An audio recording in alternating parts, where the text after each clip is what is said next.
You're listening to Skeptoid. I'm Brian Dunning from Skeptoid.com. The mystery of the Seneca guns. It comes as a sudden and jolting din, an explosive boom rumbling from the distance. Sometimes faint, sometimes as jarring as if a cannon had just fired a block away. They're called the Seneca guns, mystery booms with no apparent source, reported to have been heard round the world for hundreds of years. Their names come from the most famous site, Seneca Lake, the largest of the Finger Lakes in central New York State. Ever since people have been hearing them, they've been searching for the cause, and so far come up empty-handed. Today we're going to look at what's known of the Seneca guns, and see if Skeptoid's skeptical eye can write anything useful on this so far blank page. Similar phenomena are reported all around the world. In Bangladesh, they call them the Barasol guns. In Japan, they are the Ominari. In the Netherlands and Belgium, they're called mist poofers. In Italy, the Lagoni. In the Philippines, retumbos. In other locales, they're simply called Skyquakes. They're also reported in Iran, Australia, Ireland, Scotland, and many sites along the United States eastern coast, where they often seem to be coming from way offshore. But Seneca is their most storied realm, where they're also known as lake guns or lake drums. So for the purposes of this episode, I'm going to use the generic term Seneca guns. Their documented history goes all the way back to 1850, when author James Fenimore Cooper wrote of the Seneca guns in a short piece called The Lake Gun, published in the book The Parthenon. Although it was political satire, it did include a non-fictional account of the local legend of these mysterious sounds around Seneca Lake. Cooper gave the following description. It is a sound resembling the explosion of a heavy piece of artillery that can be accounted for by none of the known laws of nature. The report is deep, hollow, distant, and imposing. No satisfactory theory has ever been broached to explain these noises. The most that can be said is that such sounds are heard, though at long intervals, and that no one as yet has succeeded in ascertaining their cause. But Cooper's story was hardly where their history began. Native Americans in the region had always known about the Seneca guns, since long before the arrival of Europeans, who brought guns and explosives and other sources of loud artificial noise. The natives had ancient oral traditions about the guns, and various tribes had their various legends to explain them. By the time Cooper wrote his little story, the Seneca guns were already an old story to the natives. Recordings of the guns are hard to come by, as in any given location they're actually quite rare and always unannounced. But here are three. The TV show Unexplained Files tracked down a guy who set out his laptop for several days and managed to get a pretty low-quality recording.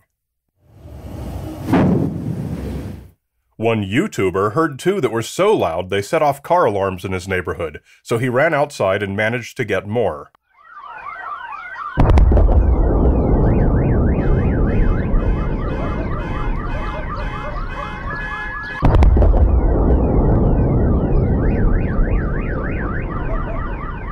Here's another recorded during a rainstorm.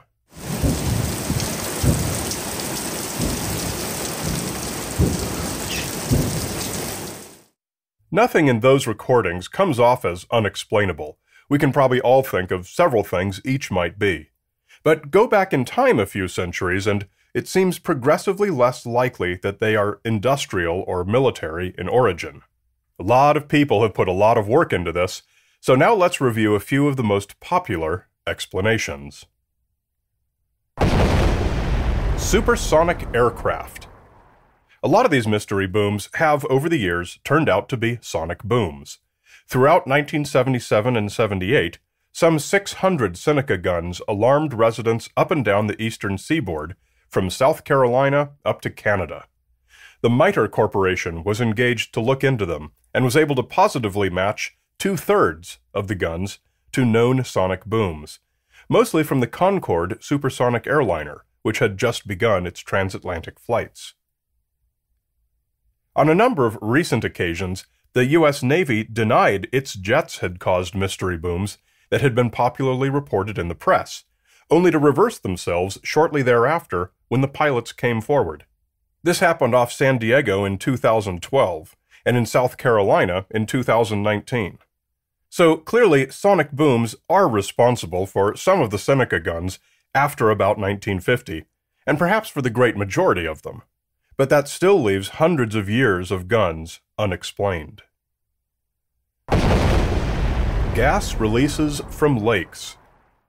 One popular explanation is that natural gas bubbles up from the depths of the lakes and erupts from the surface, thus generating the noises. Cooper's 1850 story even mentioned this. Conjectures have been hazarded about chasms and the escape of compressed air by the sudden admission of water. But all this is talking at random and probably has no foundation in truth.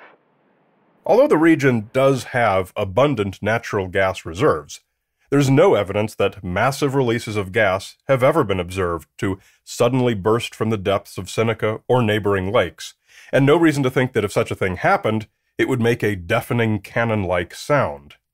In fact, no such events have ever been observed anywhere, so far as I could find. This suggestion seems to be little more than, as Cooper said, conjecture. And in science, you can't just make something up. Explaining one unknown with another unknown isn't a valid process.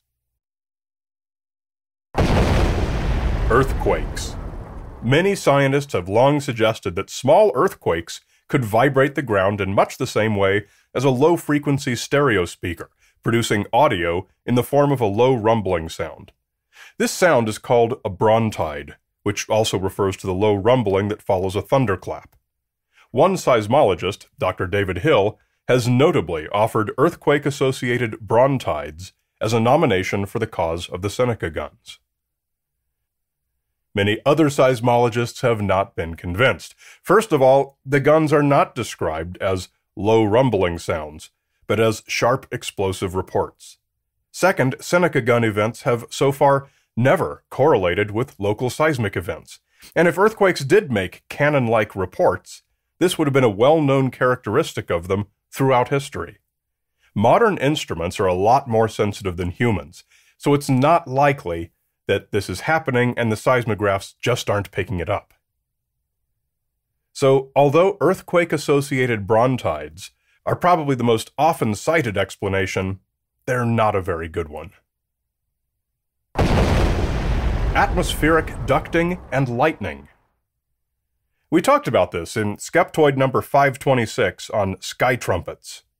Atmospheric ducting is when temperature layers in the atmosphere form a sort of tunnel that can, under certain conditions, transmit very loud noise over a very long distance. It's similar to the way a speaking tube on an old ship worked. Talk into a pipe, and your voice comes out perfectly audible a very long distance away. Atmospheric ducting is real and not theoretical. Here's an audio recording from March 2011 of a loud rumble heard over a large area of Florida. Oh, Lord, in the name of Jesus. Why is there nothing on TV? People freaked out as there was no evident source of the rumble, prompting the National Weather Service to issue the following alert. There have been several reports of very strange sounds from the Woodville area since about 6:45 p.m. Eastern. The National Weather Service believes this phenomenon is being caused by thunder from distant lightning strokes, bouncing off a very stable layer above the ground. This is called ducting and can allow sound to travel unusually long distances. The ducting tends to muddle the sound, which is why this came off as a rumble and not individually discernible thunderclaps. Could a single bolt of lightning produce a sharp report that would travel through a duct and be perceived far away as a Seneca gun? Well, so far as I was able to find, this has never been conclusively observed. It is certainly plausible, but it appears to be unproven that a ducted thunderclap could present as a single sharp report. If this does happen, atmospheric ducting would be a good candidate explanation for the fact that Seneca guns are both rare and usually reported in the same places all around the world, places which may be particularly prone to the specific atmospheric conditions needed for the phenomenon to take place. Lots of different things. And we've done a number of episodes similar to this one, where a strange phenomenon is reported over a long time by a lot of people. These include visual phenomena like ghost lights or so-called earthquake lights, audio phenomena like the hum or sky trumpets, even off-the-wall fringe ideas like ball lightning. In many of these, we end up concluding that the great variety of reports were almost certainly caused by totally different things in every individual case. For Seneca guns, these could include any or all of the explanations already discussed, plus things like mining explosives, meteor explosions, target shooters firing at tannerite explosive targets, and who knows how many others. Today, these explanations end up proving to be the solution for some Seneca guns. However, the stumbling block we encounter when suggesting many different causes is that the most probable of those causes are all man-made. And all the historical documents tell us that the Seneca guns were known to the local indigenous populations before the arrival of Europeans, before those causes existed. So, let's take a closer look at that stumbling block. The Seneca guns didn't really predate artificial sources. We're always told that the local Native Americans heard the Seneca guns long before Europeans came to the area. This claim is repeated in nearly every book or article on the subject that I found. Turns out, it's hard to support. As the Native Americans of the region did not have written language, there is no proof that anyone was hearing Seneca guns before Europeans showed up with their firearms, which was in the mid-1500s.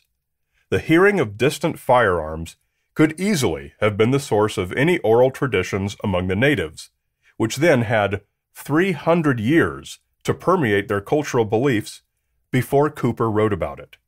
Just because everyone says, and everyone believes, that the indigenous population was hearing the guns before the arrival of Europeans, including the indigenous themselves, doesn't mean there's any proof.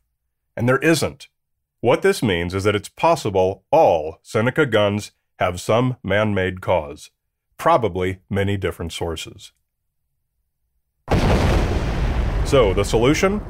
Well, this is a mystery which we're not going to solve today. We have useful candidate explanations that fit any given mystery boom, but in almost all cases we're not able to prove it. Unproven does not mean unprovable.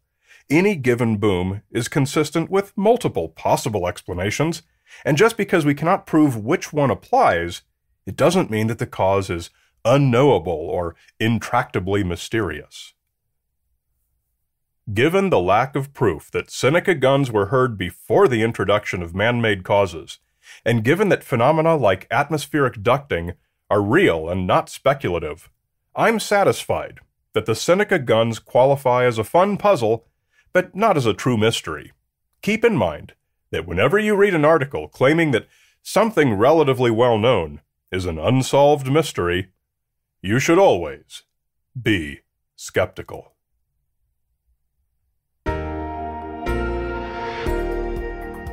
But we're never skeptical of our premium members, good people like Gary Heather, Anthony Tonaire, Moods2, and Terry Farmer. You are the ones who make the show possible, and I thank you deeply. So too to the hundreds of thousands of listeners to the free version of the show who get to learn about solving mysteries like this one thanks to your generosity. Becoming a premium member is easy and costs you less than one fancy coffee a month. Just come to Skeptoid.com and click Go Premium. Choose your support level as low as $5 a month, be amazed at the benefits you'll receive, and be proud to help spread the message of critical thinking. You're listening to Skeptoid, a listener-supported program. I'm Brian Dunning from Skeptoid.com.